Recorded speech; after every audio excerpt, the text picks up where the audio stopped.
Hello. So for my interview, my entrepreneurship project, the person I interviewed was my brother. His name is Brevin Woodzak. He is 9 years older than me, so he's 33 years old. He has operated his business for about 3 years, and it's real estate business.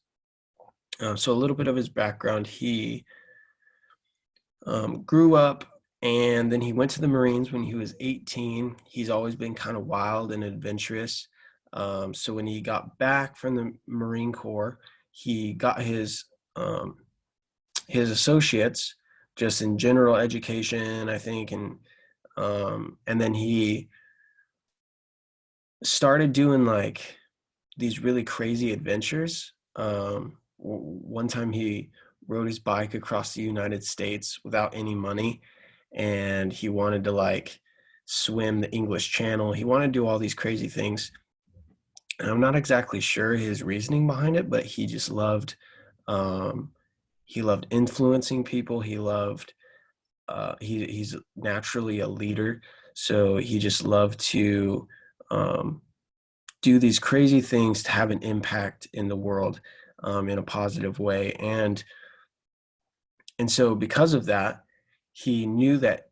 So he started doing all these crazy things, but he felt like his impact was limited, um, mainly financially, and he knew he couldn't just keep doing these things without having a steady financial revenue or cash stream coming in. So he decided to go into real estate to help fund a lot of this, I don't know, wild side of him, and become financially free and have the freedom of resources and freedom of time to do what he was passionate about. So he started real estate. He started buying houses and flipping them. He started buying houses and renting them. Um, and so a lot of investment in that. So he was a sole proprietor of his business. And kind of another reason why he chose real estate is because we have family that have already been successful in real estate. So he kind of just saw that as a way of having mentors in his life and people that he could connect with and learn the trade from. So he started by getting his real estate license and just getting a real estate job. And through that means he learned the business, and he learned kind of the ins and outs of real estate.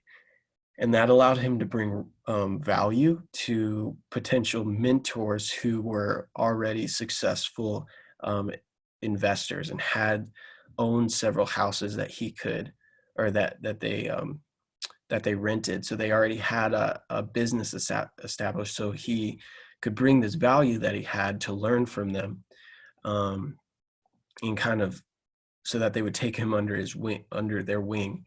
And so from that, he started to learn from them, and then he started to branch out and do his own thing and buy his own houses.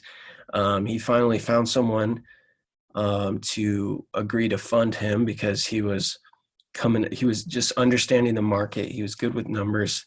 And then he saw a place where he could make money. So he presented his idea to one of our family members, and they agreed to fund him like $90,000 to start buying houses and um, and and rent them out. And he also has an uh, kind of a part of his business where people can give him money and he will take it and buy a house with it and actually manage the house and take a commission out of it. But the person who gave him the money actually owns the house. So he has that part of his business as well.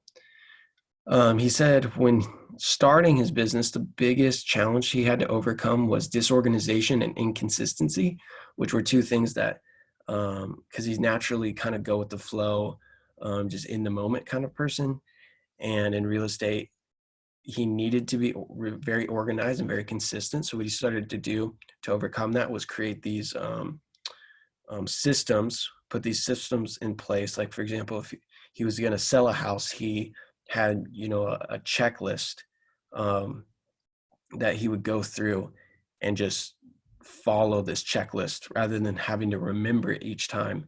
He would just go through this checklist and, okay, got that done, and just keep checking things off. And he started to organize his entire business that way. And that allowed him to actually hire employees who could do it for him and just follow this checklist. So that maximized his time in that way. One of his biggest inspirations as far as the business goes was our cousin Cale, because he was a little bit ahead of my brother in this. So the things that were very foreign and new to my brother, Cale had already been doing. So he could look to Cale and kind of see how it's been done, ask him questions, and get encouragement in that way. One of the people that my brother works closely with and kind of shares deals with is a guy named Manny, who he lives near, and he lives in Kansas City, by the way. So all this real estate is in Kansas City, and Manny is one of his friends, and he said that it's kind of like having a friend to go to the gym and work out with, being in business with someone, just the companionship that you have and encouragement that you can draw from a friend is really important. So that's kind of what Manny brings to the table when they're working together. Even though it's more of a sole proprietorship that my brother has, he still works closely with other entrepreneurs like Manny. And so the piece of advice that my brother wanted to give me was, since I'm becoming a doctor, he said if I ever wanted to get into business or participate in that, one of the things that's hardest for the entrepreneur, for real estate, is just getting initial startup money. And so he said, as a doctor, one thing that I could do is make money through my trade and focus on that, and then partner with someone who doesn't necessarily have a lot of money but knows the business well, and someone I trust, and then kind of partner with someone like that. And so then I can front a lot of money, but not necessarily have to make real estate my full-time job, but still make money and draw money from that. So yeah, that was pretty much the whole interview. It was pretty enlightening, pretty encouraging, and I learned a lot. So thank you.